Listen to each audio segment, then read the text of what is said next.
وقتی پژو 206 با شکست تویوتا و فورد قهرمان جهان شد، میدونستی پژو 206 خودمون یه مدل رالی هم به اسم WRC داره که 3 دوره پیاپی میتسوبیشی و تویوتا رو شکست داد و توی قهرمانی هتریک کرده. 206 فقط توی 3 سال 25 تا مقام رالی کسب کرده.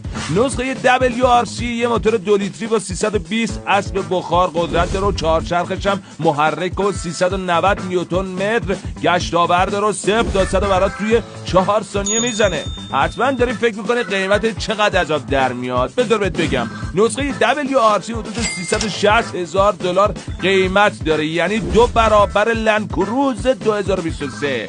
البته که رالی تنها عرصه آقای 206 نبود و بزرگوار افتخار کم نداره، مثل زیباترین خودروی سال 1998، پرفروشترین خودروی اروپا سال 2001 تا 2003، بهترین خودروی کوچک بنزینی و دیزلی.